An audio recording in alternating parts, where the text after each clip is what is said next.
ವಿಶ್ವಾಮಿತ್ರರು ದಶರಥ ಮಹಾರಾಜನ ಅರಮನೆಗೆ ಅಯೋಧ್ಯೆಗೆ ಬರ್ತಾರೆ. ಯಾಗದ ರಕ್ಷಣೆಗಾಗಿ ರಾಮನನ್ನು ಕಳಿಸು ತನ್ನ ಜೊತೆ ಅಂತ ಕೇಳ್ಕೊಳ್ತಾರೆ. ಆದರೆ ದಶರಥನಿಗೆ ಪುತ್ರ ವಾತ್ಸಲ್ಯ ಒಂದೆಡೆ, ಮತ್ತೊಂದೆಡೆಯಲ್ಲಿ ಮಹರ್ಷಿಯ ಶಾಪದ ಭಯ. ಇದರಿಂದಾಗಿ ದಶರಥರು ಮಾತನಾಡ್ತಾ ಇದ್ದಾಗ ಗದ್ಗದ ಸ್ವರದಿಂದ ಮಾತನಾಡ್ತಾ ಇದ್ದಾರೆ. ಅದನ್ನು ಕೇಳಿ ಕೋಪಗೊಂಡಂತಹ ವಿಶ್ವಾಮಿತ್ರರು ರಾಜನಿಗೆ ಹೇಳ್ತಾರೆ. ದಶರಥರು ಹೇಳ್ತಾರೆ, ನಾನು ಕಳಿಸಿಕೊಡೋದಿಲ್ಲ, ಪುತ್ರ ನನ್ನ ಜ್ಯೇಷ್ಠ ಪುತ್ರ ಅವನು ಎಂಬುದಾಗಿ. ಇದರಿಂದ ಬಹಳ ಕೋಪಗೊಳ್ತಾರೆ ವಿಶ್ವಾಮಿತ್ರರು. ರಾಜನಿಗೆ ಹೇಳ್ತಾರೆ, ಮಹಾರಾಜ, ಹಿಂದೆ ನಾನು ಕೇಳಿದಾಗ ಯಾವ ಕಾರ್ಯವನ್ನಾದರೂ ಮಾಡಿಕೊಡುವೆನೆಂದು ಮೊದಲು ವಾಗ್ದಾನವನ್ನ ಮಾಡಿ ಈಗ ಆ ಪ್ರತಿಜ್ಞೆಯನ್ನ ಪರಿತ್ಯಜಿಸಲು ನೀನು ಯತ್ನಿಸುತ್ತಿದ್ದಿ. ಈ ವಿಧವಾದಂತಹ ಪ್ರತಿಜ್ಞಾ ಭಂಗವು ರಘುವಂಶೀಯರಿಗೆ ಉಚಿತವಲ್ಲ. ಸತ್ಯ ಪ್ರತಿಜ್ಞರ ಮಹಾವಂಶದಲ್ಲಿ ಮಿಥ್ಯಾವಾದಿಯೊಬ್ಬನು ಹುಟ್ಟಿದನು ಎಂಬಂತಹ ಅಪಯಶಸ್ಸು ನಿನಗುಂಟಾಗುತ್ತದೆ. ಮಹಾರಾಜ, ಈ ಪ್ರತಿಜ್ಞಾ ತ್ಯಾಗವು ನಿನಗೆ ಯುಕ್ತ ಎನಿಸಿದರೆ ಬಂದ ಹಾದಿಯನ್ನು ಹಿಡಿದು ನಾನು ಇನ್ನು ಹೊರಟು ಬಿಡುತ್ತೇನೆ. ಬಂಧು ಬಾಂಧವರೊಡನೆ ಸುಖವಾಗಿರು, ನಾನಿನ್ನು ಹೊರಟು ಬಿಡುತ್ತೇನೆ ಎಂಬುದಾಗಿ ಹೇಳ್ತಾರೆ. ಧೀಮಂತರಾದಂತಹ ವಿಶ್ವಾಮಿತ್ರರು ಕ್ರೋಧಾವಿಷ್ಟರಾದುದನ್ನು ಕಂಡು ಭೂಮಿಯೇ ನಡುಗಿಬಿಡ್ತು. ದೇವತೆಗಳು ಕೂಡ ಭಯಗೊಂಡರು. ವಿಶ್ವಾಮಿತ್ರರ ಕೋಪದ ಕಾರಣದಿಂದಾಗಿ ಜಗತ್ತೇ ಭಯಗೊಂಡುದನ್ನು ಕಂಡಂತಹ ಮಹರ್ಷಿಗಳಾದ ಸುವ್ರತರಾದ ಧೀರರಾದ ವಸಿಷ್ಠರು ದಶರಥ ರಾಜನಿಗೆ ಹೇಳಲಿಕ್ಕೆ ಮುಂದಾಗ್ತಾರೆ. ಮಹಾರಾಜ, ನೀನು ಮಹಾವಂಶವಾದಂತಹ ಇಕ್ಷ್ವಾಕು ವಂಶದಲ್ಲಿ ಹುಟ್ಟಿದ್ದಿ. ಸದ್ಧರ್ಮಾಚರಣೆಯಲ್ಲಿ ಸಾಕ್ಷಾತ್ ಧರ್ಮದೇವತೆಗೆ ಸಮಾನನೆನಿಸಿದ್ದಿ. ನೀನು ಧೈರ್ಯಶಾಲಿಯಾಗಿದ್ದಿ.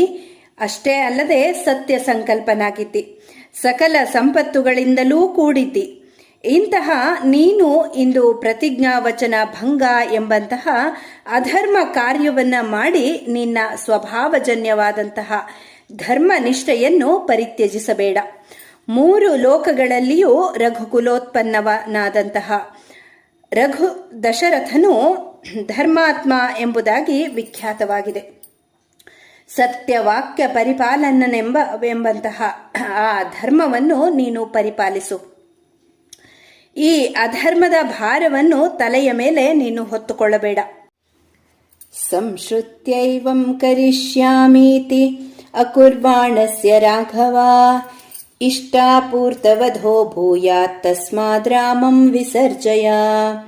ಮಹಾರಾಜ, ತಮ್ಮ ಕಾರ್ಯವನ್ನು ಮಾಡಿಕೊಡುತ್ತೇನೆ ಎಂದು ಪ್ರತಿಜ್ಞಾ ವಚನವನ್ನು ಕೊಟ್ಟ ನಂತರ ಕೊಟ್ಟ ಭಾಷೆಯನ್ನು ಪರಿಪಾಲನೆ ಮಾಡದಿದ್ದರೆ ಅಶ್ವಮೇಧಾದಿ ಯಾಗಗಳನ್ನು ಮಾಡಿದಂತಹ ಮತ್ತು ವಾಪಿ ಕೂಪ ತಟಕಾದಿಗಳನ್ನು ನಿರ್ಮಿಸಿದ ಫಲಗಳೆಲ್ಲವೂ ನಾಶವಾಗಿ ಬಿಟ್ಟಿತ್ತು. ಈ ವಿಧವಾದಂತಹ ಅನರ್ಥಕ್ಕೆ ಅವಕಾಶವಾಗದ ರೀತಿಯಲ್ಲಿ ಒಡನೆಯೇ ನೀನು ರಾಮನನ್ನು ವಿಶ್ವಾಮಿತ್ರರೊಡನೆ ಕಳುಹಿಸಿಕೊಡು. ಮಹಾರಾಜ, ರಾಮನು ಅಸ್ತ್ರವಿದ್ಯೆಯನ್ನು ತಿಳಿದಿರಲಿ ಅಥವಾ ತಿಳಿಯದಿರಲಿ ಕುಶಿಕ ಪುತ್ರನಾದ ವಿಶ್ವಾಮಿತ್ರನಿಂದ ರಕ್ಷಿಸಲ್ಪಡುವ ರಾಮನನ್ನು ಎದುರಿಸಲು ರಾಕ್ಷಸರು ಖಂಡಿತವಾಗಿಯೂ ಸಮರ್ಥರಾಗುವುದಿಲ್ಲ. ಅಗ್ನಿಚಕ್ರದಿಂದ ಆವೃತವಾಗಿರುವ ಅಮೃತವನ್ನು ಮುಟ್ಟಲು ಯಾರಿಂದಲಾದರೂ ಸಾಧ್ಯವಾಗುವುದೇ? ಅದೇ ರೀತಿಯಲ್ಲಿ ವಿಶ್ವಾಮಿತ್ರನಿಂದ ರಕ್ಷಿಸಲ್ಪಡುವ ರಾಮನನ್ನು ರಾಕ್ಷಸರೇನೂ ಮಾಡಲಾರರು. ವಿಶ್ವಾಮಿತ್ರನನ್ನು ಸಾಧಾರಣನೆಂದು ನೀನು ತಿಳಿಯಬೇಡ. ಇವನು ಸಶರೀರನಾದ ಧರ್ಮ ದೇವತೆಯೆಂದೇ ತಿಳಿ. ಪ್ರಪಂಚದಲ್ಲಿರುವ ವೀರ್ಯವಂತರಲ್ಲಿಯೇ ಇವನು ಶ್ರೇಷ್ಠನಾಗಿದ್ದಾನೆ. ವಿದ್ಯೆಯಲ್ಲಿ ಎಲ್ಲರಿಗಿಂತಲೂ ಅಧಿಕನಾಗಿರುತ್ತಾನೆ. ತಪಸ್ಸಿಗೆ ಆಶ್ರಯನಾಗಿರುತ್ತಾನೆ. ನಾನಾ ವಿಧವಾದ ಅಸ್ತ್ರಗಳನ್ನು ಇವನು ತಿಳಿದವನಾಗಿರುತ್ತಾನೆ. ಚರಾಚರಗಳುಳ್ಳ 3 ಲೋಕಗಳಲ್ಲಿ ನನ್ನ ಹೊರತಾಗಿ ಯಾವನೊಬ್ಬ ಪುರುಷನು ವಿಶ್ವಾಮಿತ್ರನ ಮಹಿಮೆಯನ್ನು ತಿಳಿದವನಾಗಿಲ್ಲ. ಮುಂದೆ ಯಾರಿಂದಲೂ ತಿಳಿಯಲು ಕೂಡ ಸಾಧ್ಯವಿಲ್ಲ. ದೇವತೆಗಳೇ ಆಗಲಿ, ಋಷಿಗಳೇ ಆಗಲಿ, ಅಸುರ ರಾಕ್ಷಸರೇ ಆಗಲಿ, ಗಂಧರ್ವ ಯಕ್ಷರೇ ಆಗಲಿ, ಉರಗ ಕಿನ್ನರರೇ ಆಗಲಿ, ಯಾರೂ ಕೂಡ ವಿಶ್ವಾಮಿತ್ರನು ತಿಳಿದಿರುವಷ್ಟು ಅಸ್ತ್ರವಿದ್ಯೆಯನ್ನು ತಿಳಿದವರಾಗಿಲ್ಲ. ಕೃಶಾಶ್ವ ಎಂಬ ಪ್ರಜಾಪತಿಯ ಪರಮ ಧಾರ್ಮಿಕರಾದ ಮಕ್ಕಳಾಗಿ ಅಸ್ತ್ರಗಳೆಲ್ಲವೂ ಅವತರಿಸಿದವು. ವಿಶ್ವಾಮಿತ್ರನು ರಾಜ್ಯವಾಳುತ್ತಿದ್ದಾಗ ಪರಮೇಶ್ವರನು ಕೃಶಾಶ್ವನ ಅಸ್ತ್ರರೂಪರಾದಂತಹ ಮಕ್ಕಳನ್ನು ವಿಶ್ವಾಮಿತ್ರನಿಗೆ ಅನುಗ್ರಹಿಸಿದ. ಕೃಶಾಶ್ವನ ಪುತ್ರರೂಪರಾದ ಮಹಾಸ್ತ್ರಗಳಿಗೆ ದಕ್ಷ ಬ್ರಹ್ಮನ ಇಬ್ಬರು ಕನ್ಯೆಯರು ತಾಯಿಯರು. ಅಸ್ತ್ರರೂಪರಾದ ಆ ಮಕ್ಕಳೆಲ್ಲರೂ ಒಂದೇ ರೂಪದವರಲ್ಲ, ನಾನಾ ರೂಪಧಾರಿಗಳು, ಮಹಾವೀರ್ಯವಂತರು, ತೇಜಸ್ಸಿನಿಂದ ಪ್ರಕಾಶಿಸುತ್ತಿರುವವರು. ತಮ್ಮನ್ನು ಮಂತ್ರಪೂರ್ವಕವಾಗಿ ಪ್ರಯೋಗಿಸಿದೊಡನೆಯೇ ಎದುರಾಳಿಯನ್ನು ಧ್ವಂಸ ಮಾಡಿ ಪ್ರಯೋಕ್ತೃವಿಗೆ ವಿಜಯವನ್ನು ಉಂಟು ಮಾಡುವವರು. ಹಿಂದೆ ಹೇಳಿದಂತೆ ದಕ್ಷ ಕನ್ಯೆಯರಾದ ಕೃಶವಾದ ನಡುವುಳ್ಳ ಜಯ ಮತ್ತು ಸುಪ್ರಭೆಯರು ಮಹಾ ತೇಜಸ್ಸಿನಿಂದ ಕೂಡಿದ್ದ 100 ಶಸ್ತ್ರಾಸ್ತ್ರಗಳನ್ನು ಪ್ರಸವಿಸಿದರು. ಅವರಲ್ಲಿ ಜಯ ಎಂಬ ದಕ್ಷ ಕನ್ಯೆಯು ಅಸುರ ಸೈನ್ಯಗಳ ವಧೆಗೋಸ್ಕರ ವರವನ್ನು ಪಡೆದು ಶ್ರೇಷ್ಠರಾದ ಅಮಿತ ಪರಾಕ್ರಮವುಳ್ಳ ಕಾಮರೂಪಿಗಳಾದ ಮತ್ತು 50 ಮಂದಿ ಅಸ್ತ್ರಪುತ್ರರನ್ನು ಪಡೆದಳು. ಸುಪ್ರಭೆ ಎಂಬ ದಕ್ಷ ಕನ್ಯೆಯು ದುರ್ಧರ್ಷರಾದ, ದುಸ್ಸಾಧ್ಯರಾದ, ಮಹಾಬಲಿಷ್ಠರಾದ ಸಂಹಾರರೆಂಬ 50 ಮಕ್ಕಳನ್ನು ಪ್ರಸವಿಸಿದಳು. ಸಂಹಾರಾಸ್ತ್ರಗಳು ಇಂತಹವನಲ್ಲಿ ಇವೆ ಎಂದು ತಿಳಿದೊಡನೆಯೇ ಶತ್ರುಗಳು ಹಿಮ್ಮೆಟ್ಟುತ್ತಿದ್ದರು. ಆ ಅಸ್ತ್ರಗಳ ಪ್ರಭಾವವು ಅಂತಹುದಾಗಿದೆ. ಆ 100 ಅಸ್ತ್ರಗಳನ್ನು ವಿಶ್ವಾಮಿತ್ರನು ಯಥಾವತ್ತಾಗಿ ತಿಳಿದಿದ್ದಾನೆ. ಇಷ್ಟೇ ಮಾತ್ರವಲ್ಲ, ಮಹಾರಾಜ, ಅಪೂರ್ವವಾದ ಅಸ್ತ್ರಗಳ ಉತ್ಪಾದನೆಯಲ್ಲಿಯೂ ಇವನು ಮಹಾಸಮರ್ಥನು.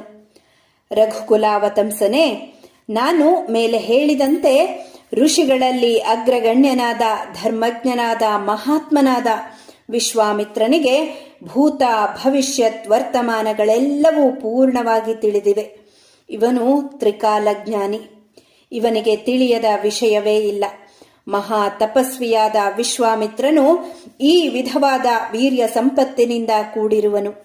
ಹಾಗಾಗಿ ರಾಮನನ್ನು ಕಳುಹಿಸಿದರೆ ಬಾಲರಾಮನಿಗೆ ಏನಾಗಿ ಬಿಡುವುದೋ ಎಂದು ಗಾಬರಿಗೊಳ್ಳುವುದು ಯುಕ್ತವಲ್ಲ. ಮಹಾರಾಜ, ಆ ರಾಕ್ಷಸರನ್ನು ನಿಗ್ರಹ ಮಾಡಲು ಸ್ವಯಂ ವಿಶ್ವಾಮಿತ್ರನೇ ಸಮರ್ಥ ಎಂಬುದರಲ್ಲಿ ಸ್ವಲ್ಪವಾದರೂ ಸಂಶಯವಿಲ್ಲ. ಕ್ಷಣ ಮಾತ್ರದಲ್ಲಿ ಅವರನ್ನು ಪರಿವಾರದೊಡನೆ ಭಸ್ಮೀಭೂತರನ್ನಾಗಿ ಮಾಡಬಲ್ಲನು. ಆದರೆ ನಿನ್ನ ಮಗನಿಗೆ ಹಿತವನ್ನುಂಟು ಮಾಡುವ ಸಲುವಾಗಿ ನಿನ್ನ ಬಳಿಗೆ ಬಂದು ಮಗನನ್ನು ಕಳುಹಿಸುವಂತೆ ಯಾಚಿಸುತ್ತಿದ್ದಾರೆ. ಪುರೋಹಿತರಾದಂತಹ ವಸಿಷ್ಠರ ಮಾತುಗಳನ್ನು ಕೇಳಿ ರಘುಕುಲಾವತಂಸನಾದ ದಶರಥನ ಮನಸ್ಸು ಪ್ರಸನ್ನವಾಯಿತು. ಅವರ ಮಾತುಗಳನ್ನು ಕೇಳಿ ಪ್ರಸಿದ್ಧವಾದ ಯಶಸ್ಸುಳ್ಳ ರಾಜೇಂದ್ರನು ಬಹುವಾಗಿ ಆನಂದಿಸಿದ. ಶ್ರೀರಾಮನನ್ನು ವಿಶ್ವಾಮಿತ್ರರಿಗೆ ಒಪ್ಪಿಸಲಿಕ್ಕೆ ಮನಸ್ಸನ್ನ ಮಾಡ್ತಾನೆ.